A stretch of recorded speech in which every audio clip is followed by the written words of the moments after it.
За сайн байцгаана уу хүнд үзэгчтэй. Тэгээд манай Прим подкастын шинэ дугаар маань эхэлж байна. Тэгээд өнөөдөр Батмөнхтэйгөө тэгээд ярихаар суусан байна. Сайн байна уу Батмөнхөө? За одоо бас энэ өдрийн мэндийг өгье. Нэг ажиллаж байгаараас цаг гаргаад ингээд хамт подкаст бэлдээ сууж байгаад их туйлын их баяртай байна. За Прим подкастынхаа сонсогчид болон үзэгчдэд бас энэ өдрийн мэндийг хүргье. За өнөөдрийн сэдэв маань их сонирхолтой сэдв байгаа. Юуны талаар ярих вэ? За өнөөдөр бид нэр бас нэг цуврал дугаараадынхаа үргэлжлэл болгоод ярих юм л да. За хэрвээ та бүхэн маань санаж байгаа бол далаачтын дугаар явсан. 4 дугаар явсан. Ингээд далаачтын 4 дугаарын араас бид нэр за далаачт нь очиж тийм байж. За тэгвэл их газар одоо гүнд нь орно шүү дээ. Тэгэхээр TVийг судалсан 5 аялагчтай хийсэн байна. За тухайлбал Африк ТВ-с бид нэр хийсэн. Африк ТВ-с бид нэр Дэлгэрбаттайгаа хамт суугаад хамгийн ихний дугаар маань болохоор Африк ТВ-ийг судалсан 5 аялагч буюу Мөнгө Парк, Бадяли Томинго, за Дэвид Ливингстон гэх мэтлээ одоо Африк ТВ-ийг судалсан 5 аялагчийг ярьсан бол тэрний үргэлжлэл болгоод Өмнөд Америкийг судалсан 5 аялагчаар мөн Дэлгэрбаттайгаа суус. Дэлгэрбат маань тэр аялал дээр Чарльз Роберт Дарвин, Александр фон Хумбольдт, Перси Фоссет гэх мэтлэн Өмнөд Америкийг судалсан 5 аялагч ярьсан бол энэ дугаарыг үргэлжлэл өсгөөтэй байна. Үргэлжлээд явсан. Өсгөөтэйгээ Хойд Америкийг судалсан 6 аялагчийг ярьсан шиг Санжен Александр Маккензи эдэргээл. За тэгээ Австрали ТВ-ийг судалсан бас 6 аялагчийг, 70 орнуудыг судалсан 6 аялагчийг. За мөн Арктикийг судалсан 5 аялагч байна те. Одоо нөө Фредерик Кук тэргүүтэй. За тэгээд нөгөө хин эдэргээд ярьсан шүү дээ. Нөгөө Расмуссен эдэргээд те. За мөн одоо өмнөд туйлыг судалсан бас аялагчдын тухай ярьсан бол энэ цувралыг бас үргэлжлүүлэхээр бас нэг 5 аялагчийг сонгож ярьсан байна. За энэ цуврал яаж үргэлжлэх вэ гэхээр Арабын алдарт 5 аялагч Ибн Баттута эдэр орно. За энэ дугаар бол цаашдаа гарна. За Аз ТВ-ийг судалсан 5 аялагч Одорико Матеуш тэргүүтэй аялагч. За тэгэхэд Хятадын алдарт 5 аялагч гэдэг юм. За ингээ өнөөдөр бид нэр Хятадын алдарт 5 аялагчийг ярихаар бэлэн боллоо. Тэгээд бас үзэгчдийн нэг зүйлийг хандаж хэлэхэд бас ийм юунууд орж ирсэн л да комментод одоо Хятадын юм хэтэрхийх ярих гэдэг юм гэдэг тийм. Мэдээж одоо нөгөө хүмүүний үзэл бодол байлгүй яг. Тэгэхээр өнөөдөр бид нар Хятадын 5 аялагчийг ярьлаа гэдээ Хятадын соёлыг шүтэж биш ч юм уу Хятадыг янз бүрээр сурчтаад байгаа юм бол байхгүй. За гэхдээ яалтчгүй одоо түүхэнд үлдсэн 5 аялагч учраас бид нар бас ярих хэрэгтэй. Нөгөө талаар бас өмнөд хөршийнхаа энэ түүхийг бас судлах нь бас нэг тийм буруу зүйл гэж би одоо бас бодохгүй байна. Тэгээд дээрээс нь цаашлаад бид нар бол Юан гүрний уналт, Мин гүрн яаж гарч ирсэн, Мин гүрний анхны хаан Жу Янжан. За тэгээд дээрээс нь түүнийг залгаж гарч ирсэн Зэн Вэн хаан. За тэрнийг залгаж гарч ирсэн за монголчуудын хувьд бол хар дарсан зүйл гэдэг Юнло хаан гэж байна шүү дээ. Юнло хааны тухай гих мэтлээ ингээд бас энэ бас заавал яригдах ёстой зүйлс бахал гэж бодлоо. За ингээд өнөөдөр бид нар Жанцян, Фасян, за мөн одоо Шүэнцян Чанчун бом буюу Цүрүжи за тэгээд Шүсяка гэсэн одоо Хятадын алдарт 5 аялагчийг ярихад бэлэн болоод байж байна.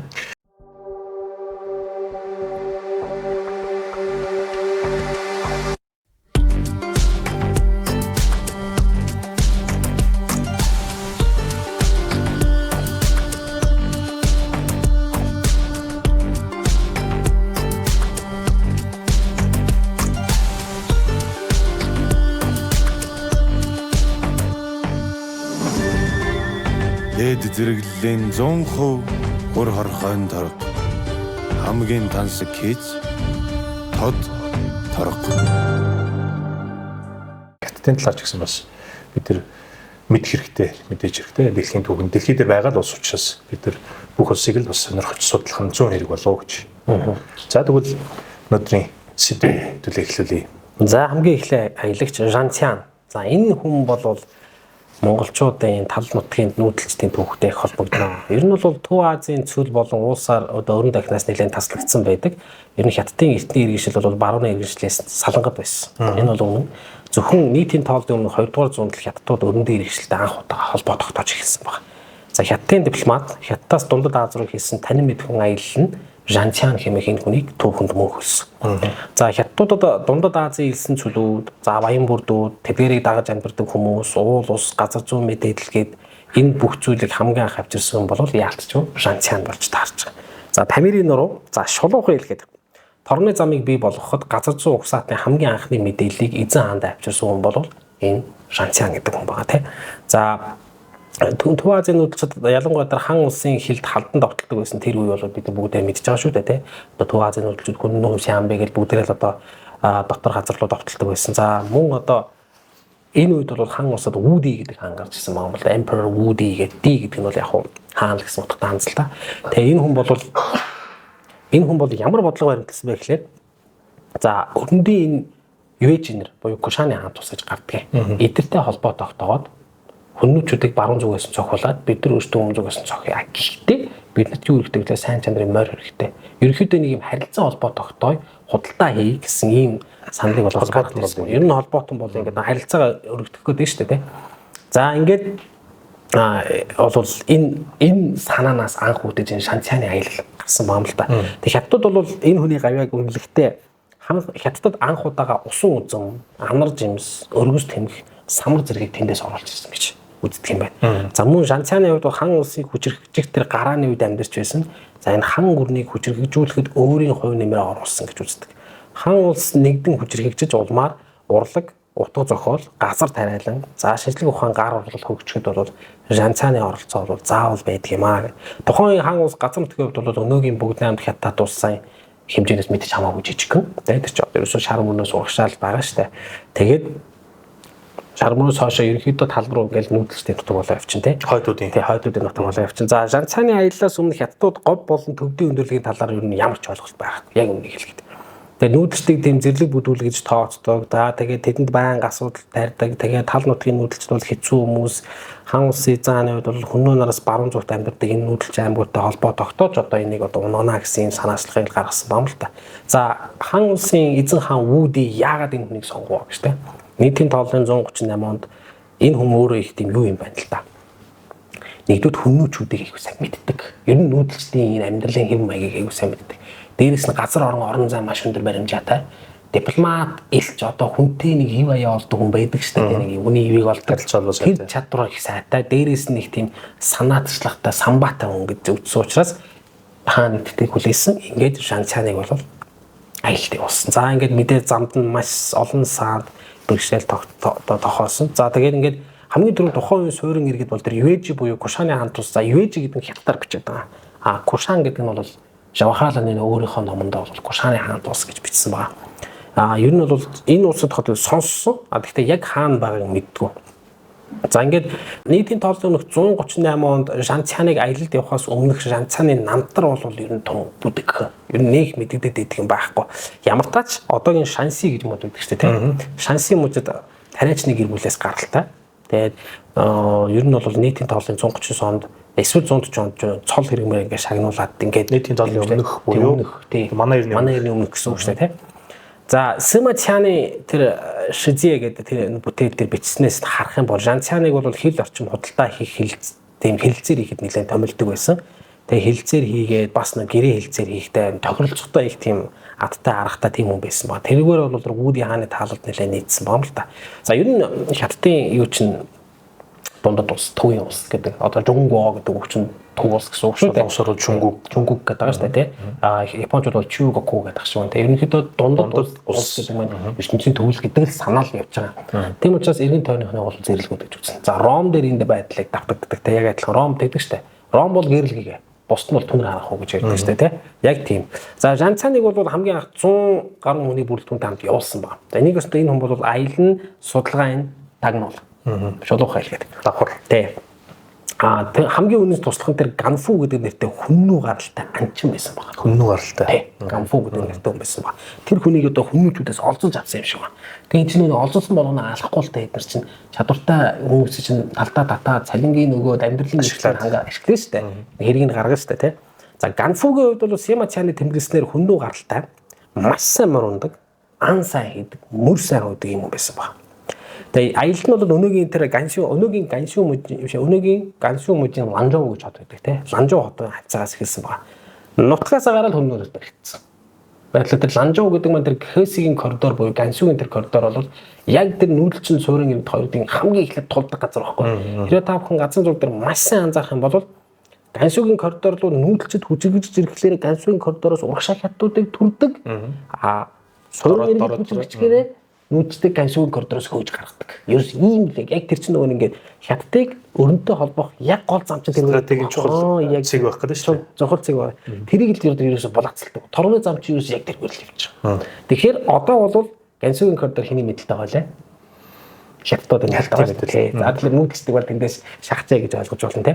Тэгээ гансуун мужийн газар суурь дээр тав гарах юм бол эргэн тойронд дандаа юу гэдэг? Өөртөө цохорнууд байдаг. Зүүн талд нь өвөр Монгол, урт талд нь Мануда хаан за хөхнөр байгаа.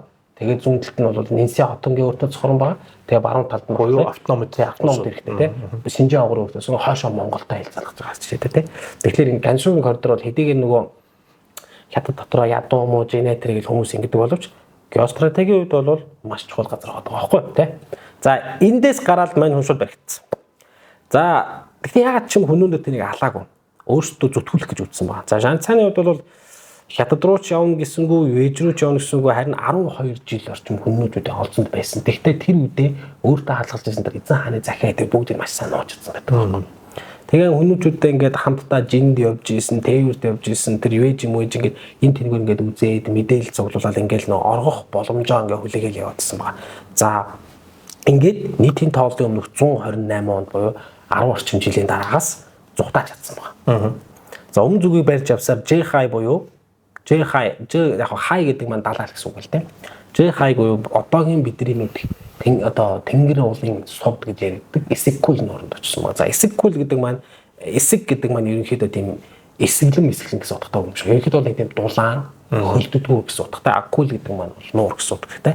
За тэндээсээ тэнгэр ууланд тулж ирсэн байна. За улмаар уусун нарын өдөртөгчтэй уулзаад тэр уусун гэдэг бас нүүдэлцэдэлтэй. Тэгээд тэмдэглээс нь үзүүл ингэсэн байна. Өөрөө тэгж бичсэн байна. Уусун нар бол нүүдэлчд. Тэд малаа аваад бэлтгийг дагаж нүүдэлдэг. Хүннүү нартай их адилхан. Тэдэнд хэдэн 10,000 морж дайчид бий тулалдахдаа их сайн хэсэг хугацаанд хүннүү нарын хараат байсан тийм ч учраас хүннүү нарт дургүй гэж бичсэн байна тэмдэглэлдээ. За Жанцааны хувьд бол олж мэдсэн зүйлгүй Вэж нар бол өмнө зүгт байрлалт юм байна. Буюу тэнгэр уулаас урагшаа байрлалт юм байна гэдэг олж мэдсэн байна. За өнөөгийнхөр бол Ферганы хөндөй түүний цаад бий буюу одоогийн баг Узбекистан, Афганистаны залгадаг хэсэг тэрнээс цаашаа нутаг байж тарах гэдэг. За өмнө зүгийг барьсаар Касан түрээд тэр аял нь болохоор өндөр уулыг давсан, Сэрдэрэ мөрний гатсан маш хүн аял байсан гэж байгаа. Энэ нутаг бол үржил шинтэй хөрстэй, газар тариалан эрхлэхэд тохиромжтой, буудаа, усан үнзэм тариалдаг гэж өөрөө бичиж үлдээсэн байна. Том жижиг нийлсэн 70 орчим суурьнд байсан талаар тэмдэглэлдээ бичээд хамгийн гол нь хан улсын эзэн хааны хүсэж байсан тэр нөө тэнгэрийн хүлэг гэдэг ааш нөө маш сайн морьтой зэрэгтэй болох гэдэг байгаа байхгүй тэгжиж хүмүүстээ тулах гэдэг штэ.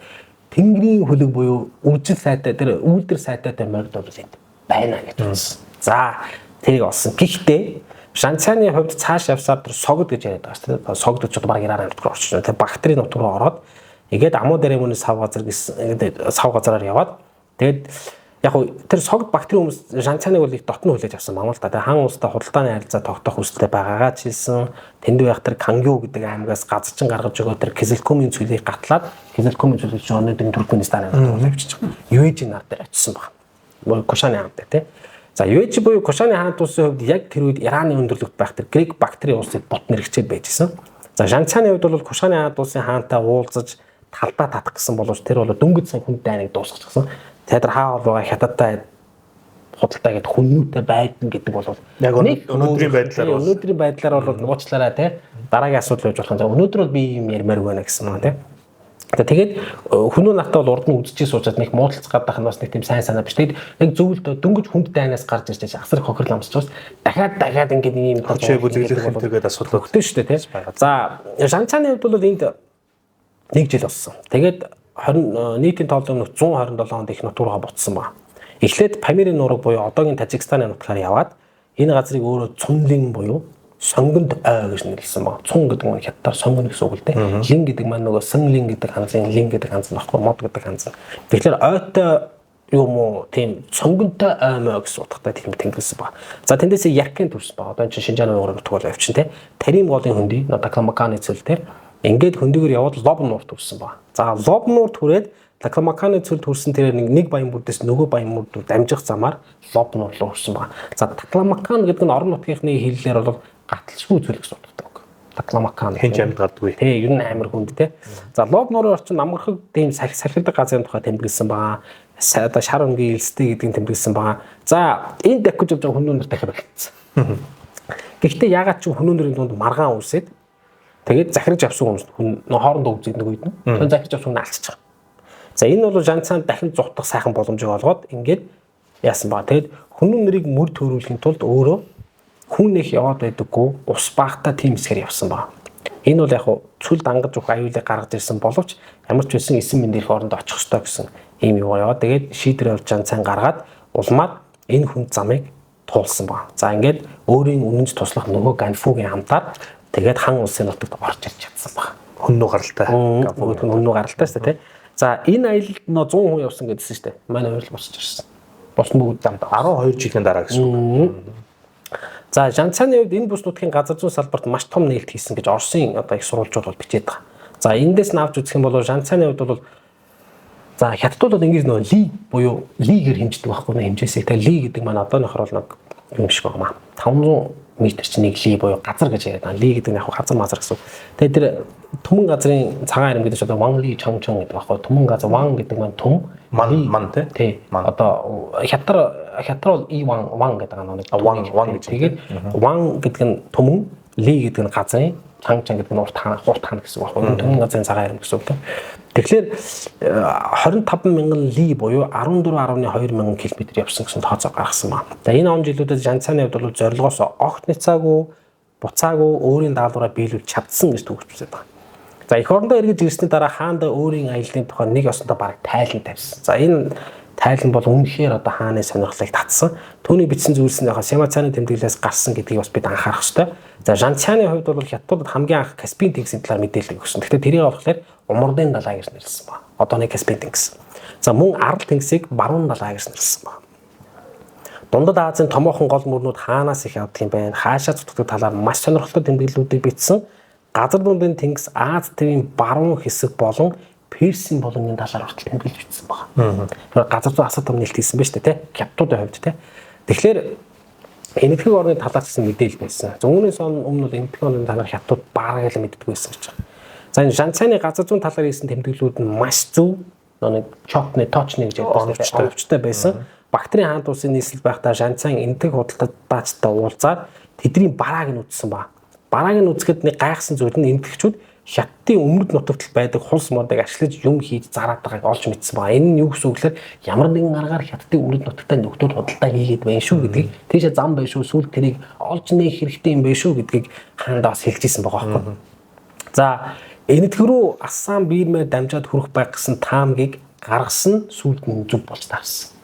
За улмаар энэ замаар сүүлд торгоны замын нэг салаа энэтхэг орныг чиглэж явсан байдаг. Жанцааны хаанда бичсэн загтлыг ерөөхдөө Колумбийн эзэн хаанда бичсэн загталтай юм төвчдгийг харьцуулж үздэг юм байна л да. Болоод нийтийн тооллын өмнөх 123-аас 119 оны хооронд жанцааны хувьд бол хан улсын цэргийн бүрэлдэхүүнд ороод хүннүн нарын хэсэг аян дайнд явсан байна. Газар орны мэднэ, хүмүүс сүзэн мэднэ тэр чинь аюу хэрэгтэй юм байгаа байхгүй. Хан улсын цэрэг гинт тогтолцоорж ирсэн хүннүүчүүдийг бол сандрахсан, хүнд туссан. За ингээд хангаан нурууны урд бие хүртэл бол давшиж орж ирсэн байна. Хан улсын цэрэг. Энэ тогтолцооноос хойш нэг хэсэг хүннүн нар бол хаан улсад аюул учруулж чадаагүй. Гэхдээ бүх зүйл энэгээр дуусаагүй л дайм бол үргэлжилсэн. Энэ амжилтыг бол Жанцаан үнэлж үзээд улмаар бол баруун зүгт явж Юэжи тэ Нукушантай Уусун гэдэг аймагаас Дасиа гэсэн улсуудтай холбоо тогтоогоод тэгээд улмаар бол энд бас соёлоо түгэх хэрэгтэй. Энд бол одоо нарийн тэ ховж юурмэг байдаг, жимс новой хурд эд баялаг ихтэй учраас худалдааны харилцаа тогтоох нь хан гүрэнд ашигтай гэж үзсэн байгаа байхгүй. Ингээд Жанцааны хувьд бол хан улс нэгэн төжрөх зэрэгтэй болсон юм чинь амжилтаа баттгах хэрэгтэй. Цаашаа давших хэрэгтэй. Тэгээд үүний дагуу одоо тэр League 1 League гэдэг бас алдартай жанжин л да. Цэрэг удирдах өөрийнхөө зөвлөхөөр Жанцааныг авч явсан байна. Хүннүүгийн эсрэг тулсан энэ арим харин хүннүүнэрийн морь цэрэгт бослогдож бот зохицсон байдаг. Хүннүүн чинь морин цэргийг ингэж таслаж явган цэргээс нь холдуулж байгаад бүслэг зохицтой юм байна л да. Ер нь тал нутгийн нүүдэлтэд айдхан зовлон тэр гэж манад оруулаад ирдэг. Уламжлалтай уламжлалт сонгодог тактик байхгүй тий. За League 1 League өөр алуулсан энэ тулдаанд. За тэгээд энэ тулдаан Жанцаан цэргийг авч одоо цагт нь авчиг. Энэ ерөнхийдөө ингээд Жанцаан туслах явган цэргийг авчрах хэрэгтэй байж байгаа. Тэрийг хийгээгүй цаг алдаад тэр хооронд морин цэрэг их гол хөвзөө шийдэгцэн. бүхнүүчүүд бүслэгдээд тэнд арчуулаад дуусгаад мань хүмсүүлд ирж байгаа. Ингээд явган зэрэгээр бол дайныг өргөжлөх боломжтой учраас мань ухарч байгаа. За ингээд хэдийгээр тэр хүнийг цааслах хэрэгтэй байсан боловч хаан өмнөх гавьяаг нь бодоод үүдийн хаан бол өршөөсөн байна. Гэхдээ нийтийн тоолын өмнөх 121-ээс 120 оны хооронд хан улсын цэрэг хүннүү нарт дахиж довтлоод дахиад цохилт өгсөн байна. Үр дүнд нь нөгөө хөөсгийн коридор буюу нөгөө бидний яриад байгаа гансүгийн коридорыг чинь чөлөөлж байгаа байхгүй. Ингэж нөгөө торгоны замыг тавих эхлэл маань энэ дээр тавигдж орж ирж байна гэж үзэж болно. Энэ талаар бол яг хятад сурвалжид тэмдэглэхдээ ингэсэн байна.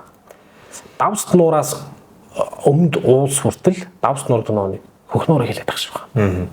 Давс нуураас өмнөд уус хүртэл хүннүү нар үзэгдэхээ болсон гэж тэмдэглэсэн байгаа байхгүй. Ингээ нийтийн тоолын өмнөх 119 онд Алшагийн орчим хүннүү нарт дахиж цохилт өгөөд ингээ Жанцааны хувьд бол хүннүү нарын аюул өнгөрсөн гэж үзээд үүсүн нартай одоо тололдох хэрэгтэй. Тэднийг номдох хэрэгтэй гэж үзсэн байна. За ингээд Изаан бол ятгсан байгаа юм л да. За Изаанчийн санааг нь дэмжсэн. Ингээд баруун зүг рүү явсаар лоб нурлал хүрсэн байна. Ер нь үед бол ингээд хүннүү нар чинь ингээд хаашаа ухарч байгаа байхгүй. Ер нь нүүдэлч чинь тийм ч ялагдсан гутаа ухарчдаг те. Бүр Сибирь хүртэл зугтаацдаг шүү дээ те. За ингээ энэ аюул бол нийтийн тоолын 118-аас 115 оны хооронд бараг 4 жил үргэлжилсэн юм аян байгаа байхгүй. Амжилттай явагдсан энэ аяллаас нийтийн тоолын өмнөх 113 онд Вэжигийн элчийн хамтаар босч ирсэн байна. Ингээд аяллаа үр дүн нөгөөний холбоо тогтоохгүй гэдгээс Вэжинаас ч холбоо тогтоож эхэлж байгаа юм л да. Жанцаан тэргүүдээ хан улсын аялагчид согод, бактери, долонгол, үүсвэн, дундад Аз, тэнгэр уул, Кашгар, Парфян орох замуудыг тодорхой болгож гаргаж ирсэн байна.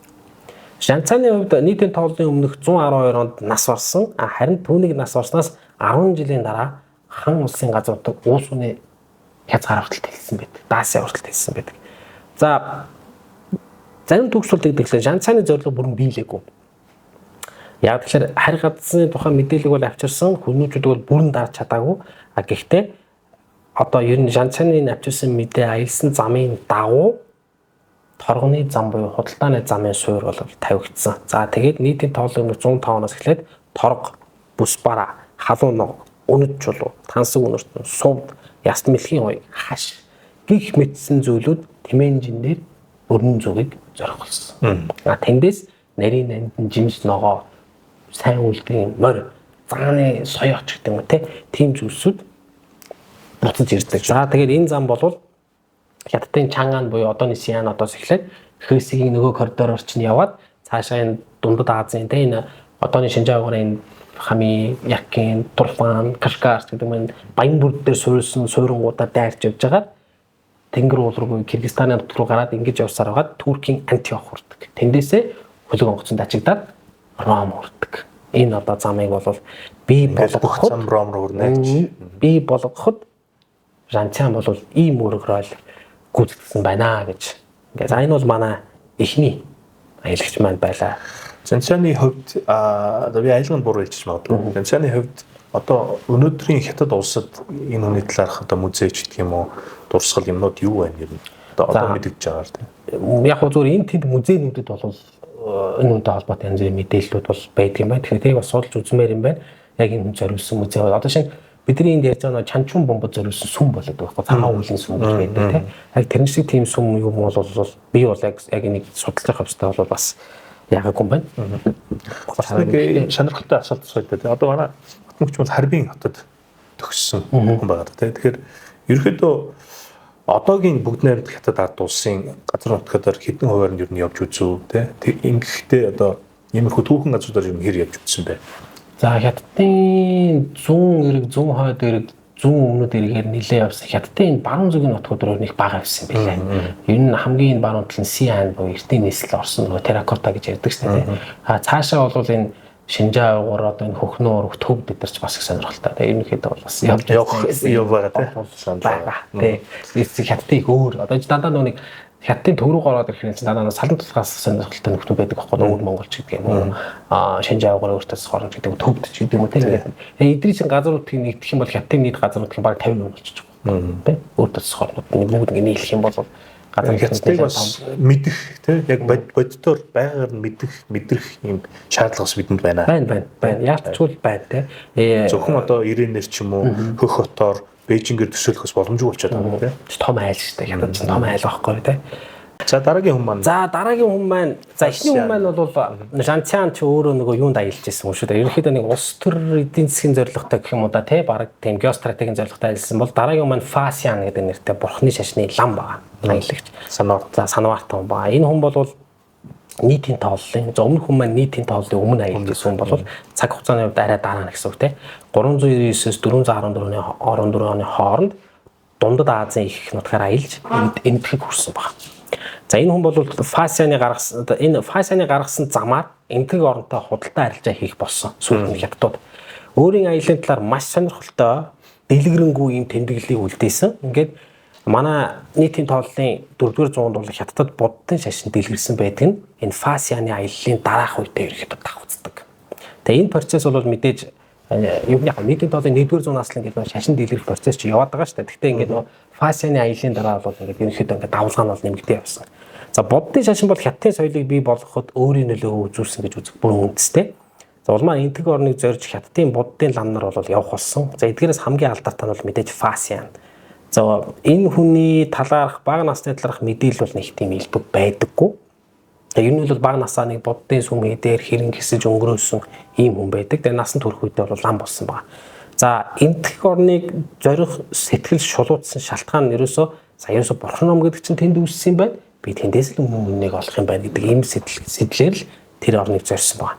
За өөрийнх нь зорилго бол тэндээс нь буюу буддын шашин үүссэн газраас нь одоо юунуудыг авчираад ном одоо тохиомлуудыг авчираад орчуулна гэсэн юм байсан ба. Ер нь бол тэр газраас гэгэрэл төрөх. За Фасианы аялал бол 15 жил үргэлжилсэн. Үүний аялал нь бол Чан Ан буюу одооны Сиан шүү дээ тий. Хятадын эртний нийслэлээс гараад баруун хойд зүгийг барьж илсэн цөлөөр явсан ба. За энэ талаар бол өөрөө тэмдэглэлтэй бичсэн. Илчилгүй цөл, асрыг салхитай, илсэн бараг булхнуу гэмээр их догшин одоо сүмс их байдаг гэмээр ийм газар гэж бичсэн ба. За энд ургамал амьтан шоу бараг байхгүй гэж. Амьд бараг байхгүй шүү. Энэ илчилгүй цөлөөр 17 хоног явсаар Лоб нуурт ирсэн ба. За ингээд Лоб нуурт ирээд үржин шимгүй хэмээх газар тэр Шэншэн гэх жижигхэн хаан тус оршин байсныг бол мэдсэн ба. За энэ Шэншэнүүд гэдэг нь бол энтэг оронтой худалдаа хийдэг болохыг тогтоосон. За ямар тач энтэг соёлтыг ойрхон байдгийг бол мэдсэн ба. За сүүлд энэ газарт Пржевальский явж байгаа шүү дээ. Пржевальскийг аялын тайлд нь Лоб нуурын ойр Зохиан эмэгтэй иргэшил байсан талаар улмөр байна гэдэг тийм байдаг байхгүй. Тэгвэл тэр улмөр маань яг энэ тэгэхээр энэ шинэ бол таах гэдэг. За Лоб нуурын ойролцоо 13 дугаар зуунд Лоб нуур гэх суурин байсан гэж үзээд байгаа. Тэгээ энэ суурь нь бол Баян бүр дээр тулгуурладаг. Угаасаа Дундад Азийн хотод бол тийм те. Тэгээ Хятадаас гарсан торгоны зам энийг хотоор дайрч хотон Кашгар зэрэг баруун зүгт байх суурьнгуудаар дайрдаг байсан ба. 14 дугаар зуунд энэ хот өгөө болсон болоод тэрөөсөө балгас үлдсэн. За ингээд Лоб нуурт 1 сар болсны дараа аялагчдад бол баруун хойд зүгийг бариад тэнгэр уулыг даваад Илийг голын сав газар хүрсэн ба. За тэндээсээ баруун зүгийг барьж яваад хотон нуур хүрээд улмаар бол Күнлүүний нуруунд тулсан алдартай Күнлүүний нуруу гэж байгаа шүү дээ. Тэгээд яагаад энэ замаар нааш баахан явсан нэрөөсө тодорхой болдог. Магадгүй жоохон төөрсөн байж магадгүй гэж үзэж байгаа. За ямар ч байсан 100 гарын говь байгаа шүү дээ тэр чинь нэг хэсэг тий. Тэр хавийг бас нэлээд явсан байгаа. Тэгээд хотонд очсон аялагчид бол энд маш олон тооны лам нартай таарсан, томоохон хуралд оролцсон. Тэгээд энд бол 3 сар орчим болсон байна. Тэгээд үүний дараа бол Фасиан өмнө зүгт аяллаа үргэлжлүүлээд Балистан гэх цас мөсний оронд хүрсэн баг. Энд урмал бараг ургадгүй, үржил шинтэй газар гэдэг дахин бараг байхгүй. Тийм байсан учраас цаашаа үргэлжлэж явсаар одооны Афганистаны нутагт хүрсэн баг.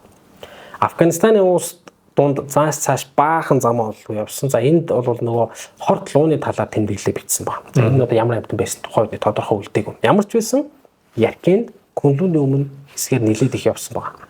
За Афганистаны тэр олон улсаас арай ээж мултраад энэтхэг оронд тулж ирсэн баг.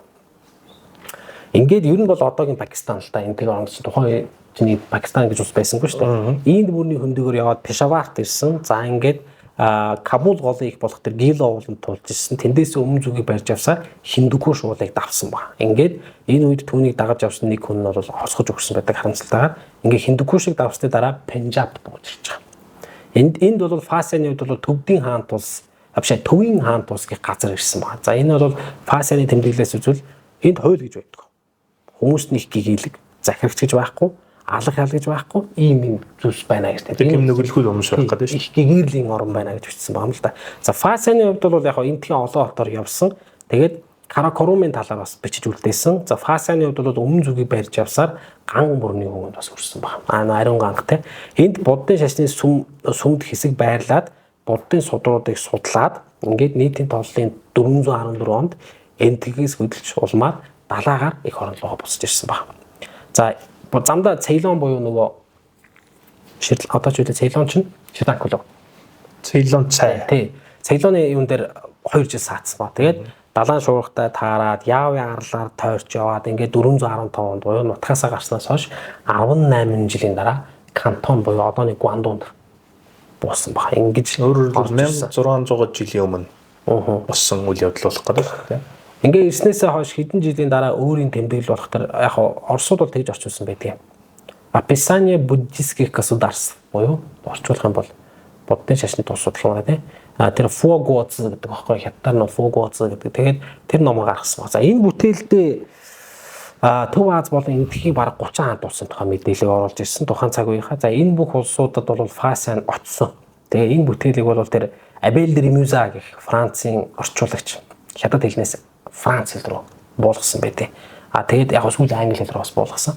Тэгээ Фасианы бичиж тэмдэглэсэн болгоно яг өөрөө харсан гэдэг дээр бол яг төвөгчд жоохон бас эргэлзээтэй. Зарим юм дээр бол наад нөхөж залтсан биш үү гэдэг тийм байлэг. Тэгээд түүний тэмдэглэсэн газруудын ихэнх нь бол ерөөхдөө хожимын судалгаагаар бол өмнө зүг байсан гэдэг нь бол батлагдсан гэж үзэх бол үндэстэй. Энэ бол Фасианы одоо. Тэгэхээр Фасианы хувьд бол ер нь бол аялагч болон шашны зүтгэлтэн гэж явах гэж байна. Тийм. За тэгээ Фасианыг бол нэг сүүлдийн аялагчтай юунаас ч болоод нөгөө нэг Тансан ламын үлгэр гэдэг гарсан шүү дээ. Баруун идэхэд зорчсон тэмдэглэл. За энэ бол Фасиан лам бол биш. Энэ хүмүүс айгүй Фасианыг гэж боддог юм байна. Энэ бол одоо бидний гуравт буюу дараа нь ярих гэж байгаа хүн буюу Шуанцан байгаа. За Шуанцан бол яг Фасиантай адилхан шашны зүтгэлтэй. Гэхдээ Тан гүрний үед амьдарч байсан. Тэг яг тэр нэр мэрийг орчуулсан байт юм байна. Нууртлаг тарган марган гэдэг ингээ орчуулсан. Ямар ч байсан хятадын философч, буддын шашны лам, эрдэмтэн, философч, аялагч, орчуулагч хүн байна. Яг хятадын хамгийн алдартай үе буюу бид нар мэдэн шүү дээ Тан гүрний үе. Хятадын түүхэнд галт үе бол Тан гүрэн гэж ярьдаг тийм. Энтэг орныг зорин аялал судалгаа хийгээд бурхны шашны номыг залж ирээд орчуулсан байна. За Шуанцаны хувьд бол яг нийтийн тооллын өмнөх ер нь нөгөө хэд бол тариачин гаралтай байгаа шүү дээ. Шуанцаны хувьд бол бас бичгийн үний хүүхэд байгаа. Тэгэхээр ерөнхийдөө багасаа сэхэтэн гаралтай ном дэвтэр дээр нэг ойрхон байсан хүн болж таарад байгаа юм л да. За хүүхэд байхад нь өөрийнх нь нэр нь бол тэр Чонги гэдэг ханзаа тэмдэглэсэн баам л да. Буддын шашны лам Шуанцаны хувьд бол хятадын хамгийн гарамгай аялагч тооцогддог. За Шуанцаны хувьд бол 17 жил энэтхэг рүү аялсан. За энэ аялалд түүнийг дэлхийд алдартай хүн болгосон байна. Хэдийгээр аялахыг хориглосонд хааны хатуу зарлаг байсан ч гэсэн хятадаас бидэн гарч чадсан. Тэг яг өөрийнх нь бол Наландагийн хийдээс Тан улс руу ном залсан байна. Наланда гэдэг чинь баг Аз төвд хамгийн анхны их сургууль шүү. Ер нь бол Аз төвд хамгийн анхны тэг Наландагийн сургууль бол гадны оюутнуудыг очиж сурдаг байсан байгаа байхгүй. Наландагийн хийдээс Тан улс руу ном залсан. За Шуанцаны хувьд бол энтгээс Тан улс руу санскрит хэл дээрээс бичигдсэн 657 номыг тус бүр 3 хайрцагт залсан учраас тэр нэг Тансан гэдэг нэр байгаа байхгүй. Тан гэдэг маань Тан улсын сан гэдэг нь 3 мөр гэсэн утгатай юм шиг байна. Тэр нэрийг авсан байгаа. Оросруу сам гэдэг. Тэгээ нэг ланзал яваад байна тийм. Тэгээд эзэн хаан түүний хөдөлмөрийг маш их үнэлсэн. За энэ олон судруудыг орчуулах ёстой гэж үзээд Чан хаан буюу одооны Сиан хаан шүү дээ тийм. Томоохон судалгааны төвийг байгуулад Дорн Даазын олон номтой мэрэгд хүмүүсийг өөрч залсан байна. За энэдэг хэлнээс хятад хэл рүү нийтдээ 1330 текстийг орчуулсан. За энэ орчуулгын үр дүнд Дорн Даазад Фасиан гэх буддын сургуулийг байгуулсан байдаг. За энэ сургуультай нэгтэй далаастай байгаа учраас энэ сургуулиас залгаж авсан сургуулиуд нь бүгд аягүй үр дүнтэй ажилласан байдаг байхгүй. За улмаар буддын шашин бол зөвхөн Тан гүрний нутаг дэвсгэрээс халиад Япон, Солонгосын хойд тарж эхэлсэн байна. За карма буюу үүлийн үр, эргэн төрөх талаар номлож эхэлсэн байгаа. Мэдээж хэрэг Фасиан сургууль удаан оршин тогтнодгүй ч гэсэн Дорн Даазад буддын шашин дэлгэрэх нэг талаар бол теологийн сургууль. Тий, яг зөв теологийн сургууль байхгүй нөгөө хэрэгслийн шашнаар бол тийм байна. За Шуанцаны хувьд өөрөө буддын шашны үнэн сүлгтэн байгаа зогсохгүй олон шав дагагч нарыг бэлдэж гаргаж ирсэн байна. За хамгийн алдартай нь Куйз. За Куйзгийн хувьд бол сүүл бас маш том одоо сургагч багш болсон. За Шуанцаны бага насыг авч үзвэл буддын шашны ойлголтыг бол багасаа авсан. Төрлөх тосгоноосоо Чанганд нийслэлд очиж буддын шашны хуургуудад шав орсон. Түүний анзаарч зүйл бол багш нар нь сургаалуудаа өөр өөр хол тайлбарлаад байж. Тэр маань нүдний нэгдсэн юм ойлгох төрж өгдөг. Тийм учраас юу яасан ба. Интерьер орныг зорий, тэр мэрэгдийн орныг нь очиж үзье. Шашин үлсэн газар нь жинхэнэ гэгээд нүдтэй нуулзъя. Тэгээд тэндээс авчиж юмнуудыг орчуулад яг үнэн мөннөөр энэ шашны үнэн их сурвалж нь юу юм бэ? Тийм зорилгоор интервью явсан ба.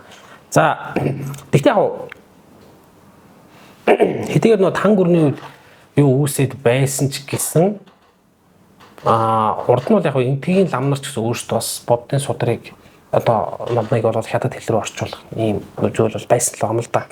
Тэгтээ энэ 6 дугаар зуунд байна уу да. Нийтийн толлын те энтгийн хятад хэлтэй хураг тэр Парамартха гэдэг хүн бол буддын шашны ном бичрүүдийг хятад хэл рүү орчуулсан байдаг. Гэхдээ мэдээж хэрэг энэ бол хангалттай байгаагүй. За Швейцарын хувьд бол энэ хувилбарыг залж ирээд тэр чигээр нь маш их нэмбай байдлаар орчуулсан байдаг.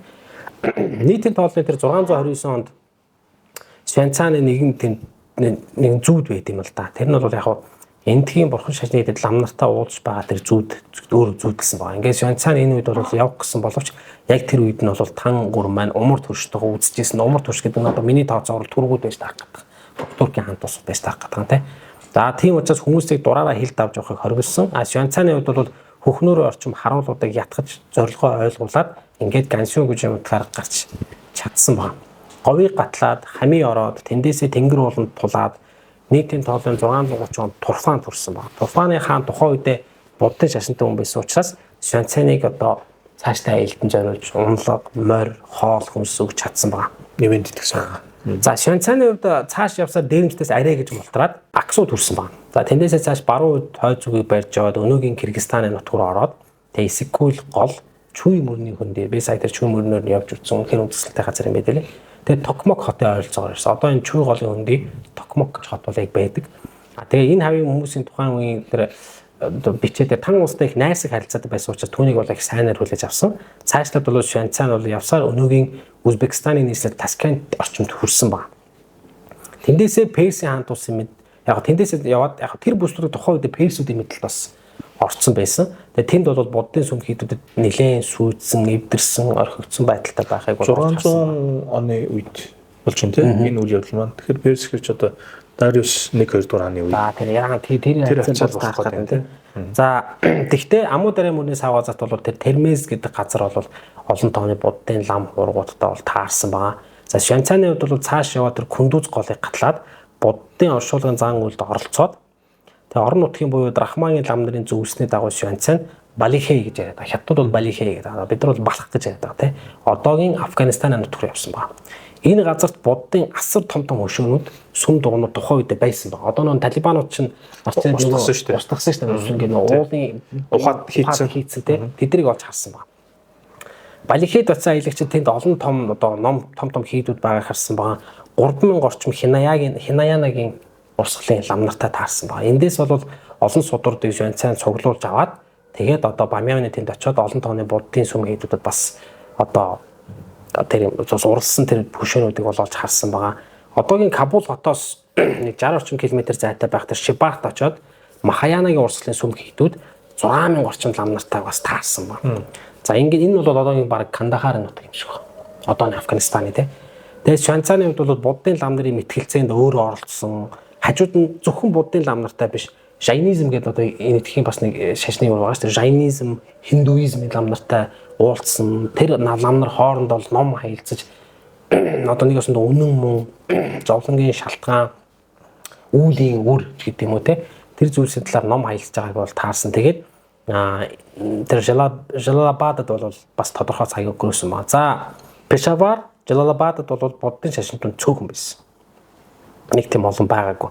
За эндээсээ яваад тэгээ энд байх нөө сургуудыг бол бичсэн байна. Тэгээ сургуудыг бичээд сургуудын талаар бичиж үлдээгээд тэгээд сүүлд нь энэ сургыг 1908 онд олсон байт. 1908 онд. Тэгээ судлаач болсон байт. Швейцарт энд ирсний баталгаа бол энэ хангалттай мөн болчихж байгаа юм л да. Тэгээ Пешавараас цааш хүүд жулмаар Сват буюу Удиана гэдэг газар хүрээд тэндээсээ 1400 орчим том жижиг буддын шашны хийдүүд болон бараг 18000 орчим лам нартай таарсан байдаг. Өөрөө тоорсон байдаг. Тэгээд за энд бол Хинаянагийн буюу их хөлгөний урсгалч байд юм байна, баг хөлгөний урсгалч байд юм байна, бүгд байд юм байна, ном хаялцтай байна. Гэхдээ хоорондоо хэвтэй оршд юм байна гэдгийг мэдсэн байна. За энд бол бас нөгөө том оршуулгын үйл ажиллагаанд оролцсон байгаа 3 өдрийн турш үйлчсэн баярт оролцсон байгаа. Тэгээ сүм хийдүүдэд яваад, лам нартаа яваад, номнуудын залаад ингээд яасан байна. Ингээд 636 онд өмнөд эндхээр явж олон жил лам нартаа уулзаад эндээсээ хойд зүгийг барьж явсараад Непал буюу одоогийн Балбад ирж байгаа. Ингээд Буддагийн төрсэн газар хүрсэн гэж байгаа. Буддагийн анх ном айлцсан газар нь очсон, нөгөө гигээрэл төрсэн газар нь очсон тий. За тэгээд тэнд Йогачарын дүрм логик нь тимтэй ингээд танилцсан байгаа юм л да. Тэгээд тэр Наландагийн их сургуульд нэг хэсэг өөрөө бас байлсан байна. Тэгээд асар их ном цуглуулж тэмдэглэл хийгээд өөрөө ч тэд мэтгэлцээнд оролцсон. Ингээд 645 онд Нутгийн зүг хөлгийн жолоогоо залсан.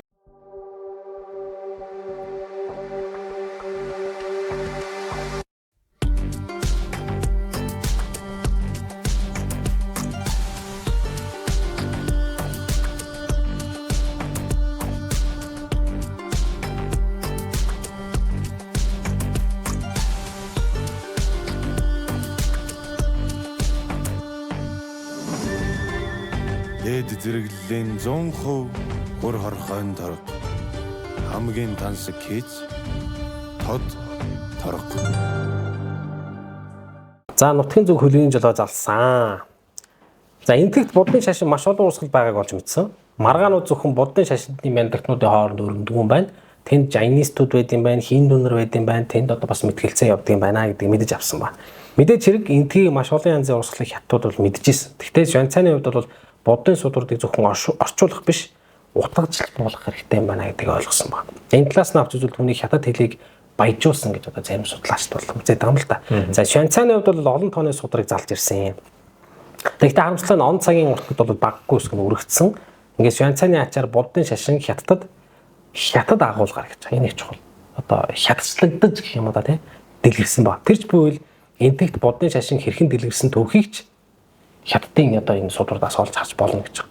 Ингээд 646 онд эзэн хааны тушаалаар Швейцар нь өөрийн аяллаараа ийм зүйл ном бичсэн байна л да. Тан гүрний үед баруун этгээдэд зорчсон тэмдэглэл номыг бичсэн байна. За энийг нь хятадаар бол да тан си юу зи гэж байгаа байхгүй юу? Да тан гэдэг маань их тан улсыг хэлж байгаа. Си гэдэг маань баруун зүг, юу гэдэг маань аялал, зи гэдэг нь бол тэмдэглэл гэсэн үг та тийм. Ингээд өдгөө энэ маш олон хэл дээр орчуулагдсан байдаг. Энэ тэмдэглэлээс үүдэн хятадын нөгөө алдарт дөрвөн сонгодог зохиолол. Одоо ингээд уран зохиолоход дугаалдаар задландаа гэж дуншаал байгаа та би хизээ задлах юм байгаа бүү мэд. Ямар ч нэг хятадын сонгодог дөрвөн зохиол байгаа шүү дээ тийм. Хөт уулын бичиг. Сангоягийн чи юм бэ? Гурван улсын түүх. Хонгломан буюу улаан асрын зүуд. Тэгээд COG буюу баруун этгээдэд зорчсон тийм. За хятадын дөрвөн сонгодог зохиолын нэг болох Тансан лам баруун этгээдэд зорчсон гэх зохиол гарсан байна. За энэ бол дэлхийд даяар алдартай. Бид нар ер нь сун үхэн баажи шорой тэдрийг одоо мэдгүй хөхөд энэ бараг байхгүй байна. Энэ бол Швейцарийн интервью явсан түүхээс сэдвлэж бүтээсэн юм хятадын одоо юм бараг сонгодог зохиол гэж. Дуу нь одоо хүртэл одоо ингэж явж идэг шүү дээ. Дэсчээ. Тэгээ ер нь хүүхэд байхдаа би бас салдгуул кино бейс юмдаг. Тэгээ ер нь манай үзэгчид бас мэдж байгаа бах тий. За 1027 онд Швейцарийн шарилыг Чанган буюу одоо этийн нийслэлээ Нанкинд авчирсан байна. Нанкин гэж тэмдэглэдэг Нанжин өмнөд нийслэл гэсэн үг тийм. Харамсалтай нь 20 дугаар зууны ихээр Японы арим Нанжинд довтлохдоо Нанкинд гэж үчээд байгаа. Довтлохдоо түүний бунхныг эвд зүсүүдэхэд Япончууд шарилыг нь ухаад гавлын хэсгийг гаргаж ирсэн. За дайны үедсэн Нанжины хядлага гэдэг бид нар ярьдаг тийм. 300 мянган хятадыг тэр дор алсан шүү дээ. Тэгээ Япончууд шарилыг нь гавлын хэсгийг гаргаж ирээд улмаар 1942 онд Япончууд шарилыг нь Японд авчихсан байна. Энэ нь бол нөгөө нэг өснө баг энэ хүн чинь Японы өвчсөн айгүй юм болчихж байгаа байхгүй одоо Японч өөрөө бас буддын урсгалтай шүү дээ. Тэгэхээр энэ хүн чинь тэгэхээр нөгөө Япончууд зориуд нэг аваа явж байгаа. Яг тайлбар бол ингэж гэж юм байна. Ингээд дайны хөлд өргөдүүлэхгүй тулд гэдэг дайтай. Тэгээд авч яваад Сайтамагийн хийдэд байрлуулсан ба. Японы Сайтама хотод. За өдгөө бол Швейцарийн шарилын зарим хэсэг нь Японы Нара хотод байдаг. Бас нийслэл нэсэн шүү дээ. Тэгээд харин үлдсэн хэсгийг 1965 онд Японы зүгээс Тайванд шилж урсан. За Тайванчууд бол Швейцарт зориулж Тайбэйд сүм хүртэл байх болсон байдаг. За өөр нэг Орос их сурвалжийн мэдээгээр би ингэж харсан. Швейцарын гавл Тэнжин хотын нэгэн сүмд 1956 онд хүртэл хадгалагдаад тэндээс энэтхэгийн Наландагийн их сургуульд шилжүүлэгдсэн байна.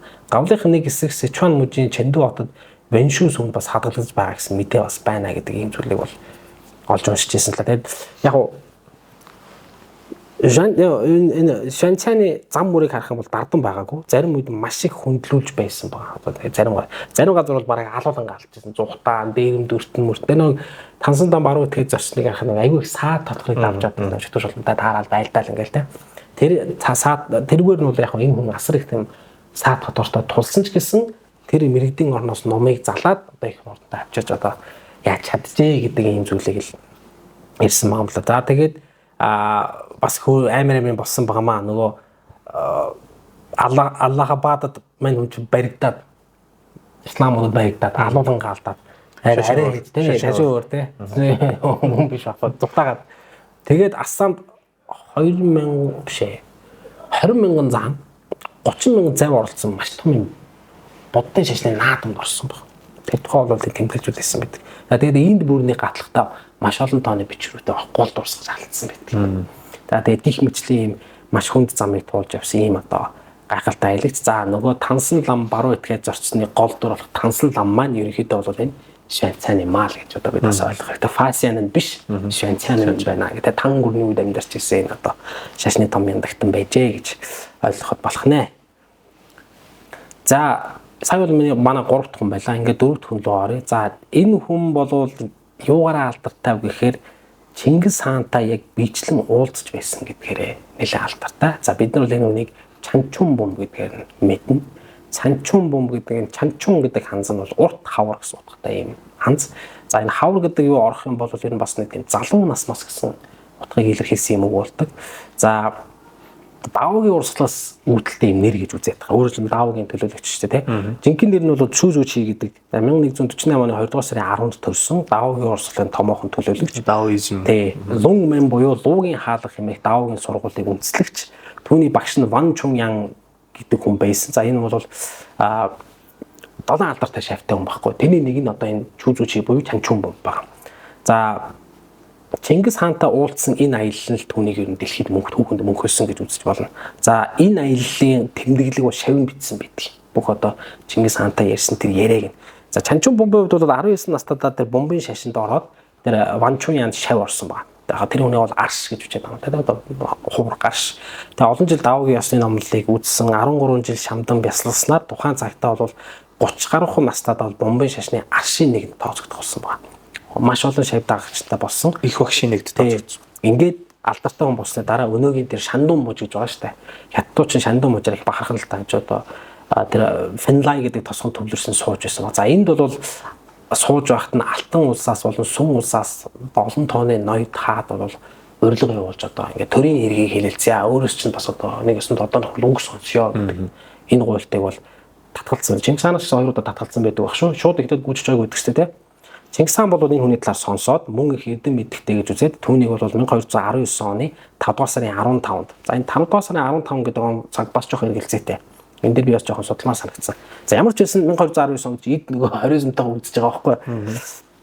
Чанчун бомб бол Чингис хааны урилгаар Лю Жунлу гэдэг тэргүүтэй элчид өгж явуулсан захидлыг хүлээж аваад аян замд гарах орсон. За Чанчун бомб гэдэг энэ үед бол Шандун мужид амарч байсан. За Монгол руу 1220 оны 2 дугаар сард хөдөлсөн. За энэ үед бол Чингис хаан хэдийн сартуул иргэнийг бол дайлгаартын дайнд мордсон. За Чанчун бомбын хувьд бол 1221 онд Монголыг хөндлөн гол туусныхаа дараа өнөөгийн Шинжаан угарын Өрөмч хотод төрсэн байна. За Монголыг хөндлөн гол туулахдаа одооны зүгээр миний тэр юунаас уншихад бол энэ багнуурын тухай бичсэн байгаа. Шуутай нуурууд байдаг тухай бичээд далай нуур, бойр нуур ингээд яг одооны Монголыг ингээд зүүнээс нь баруун тийш явцсан байгаа байхгүй. Тэгээ тэмдэглэжийн уусан талаа тэмдэглэсэн болов гэж би тэр тэмдэглэгийг нь уншаад тэгж хараад байгаа. Яг миний бурууч гэж магадгүй.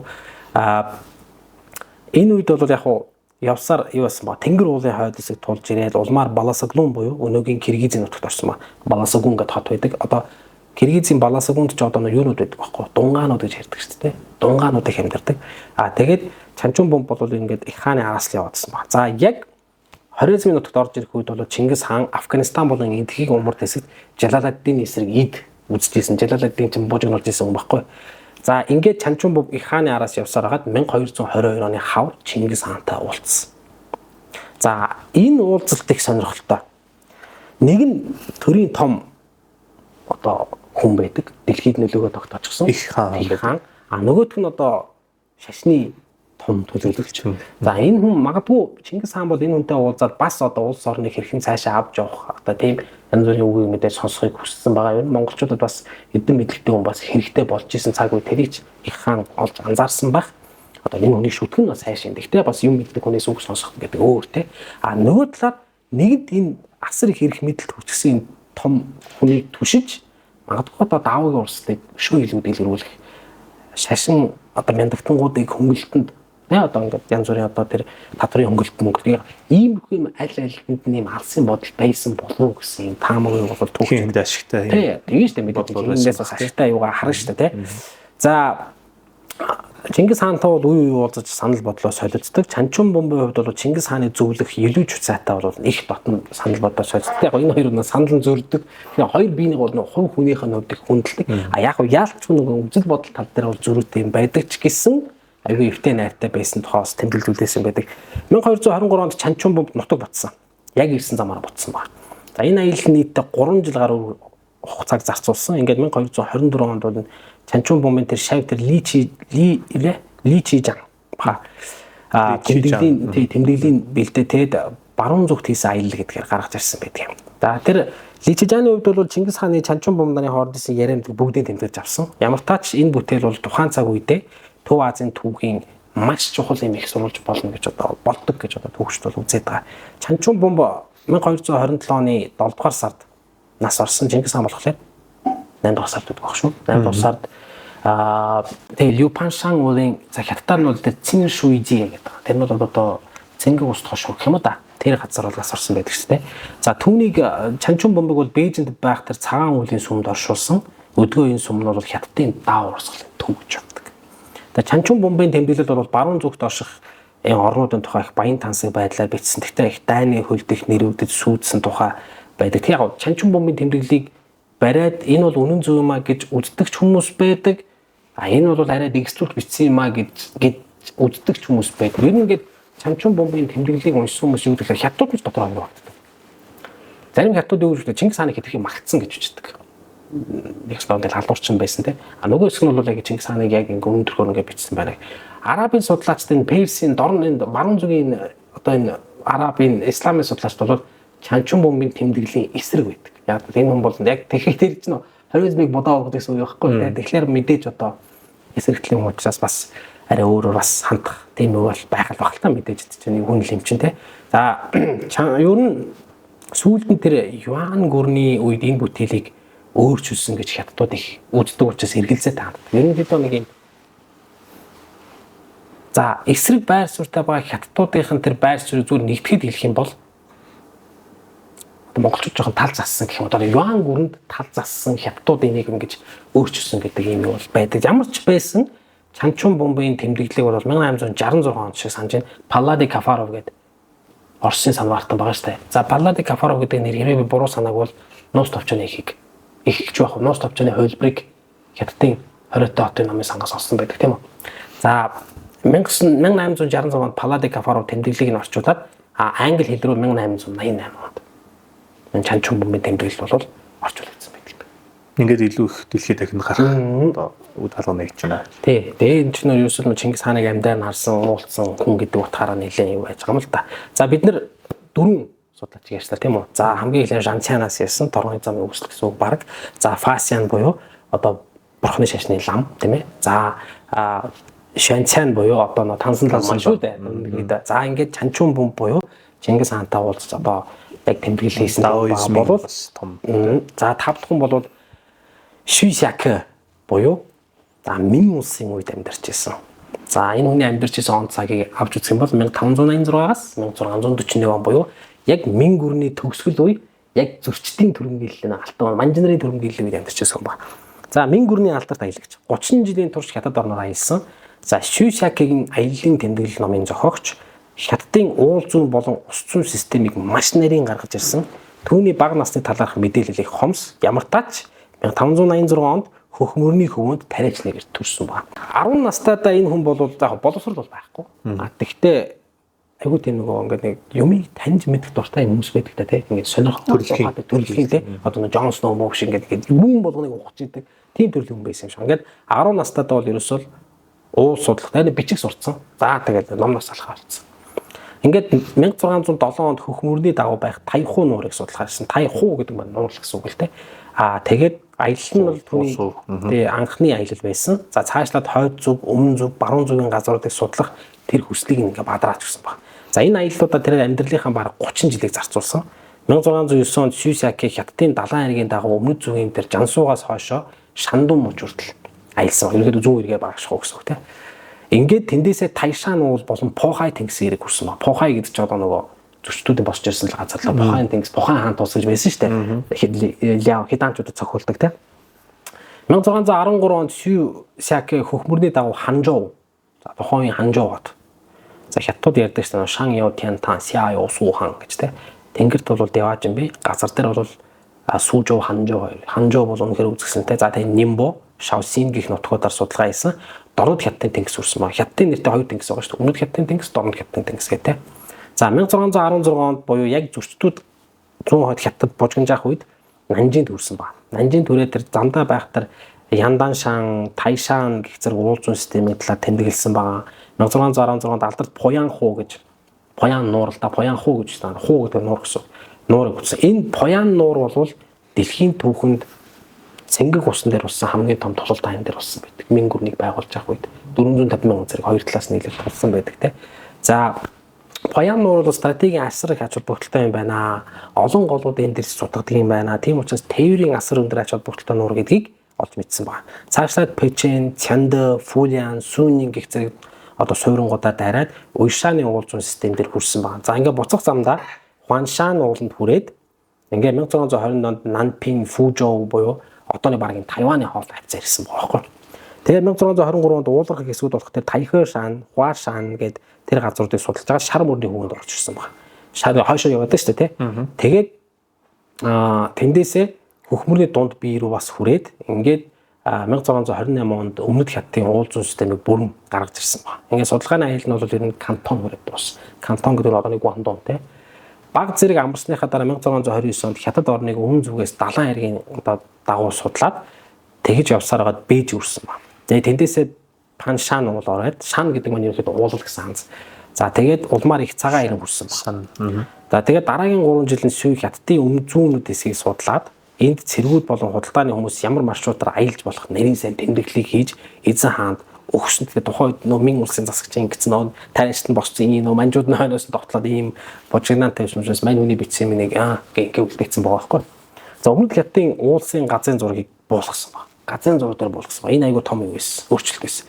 Хамгийн сүүлийн том экспедиц нь сайн танигдааг байгаа баруун хятад байсан байна. Баруун зүг.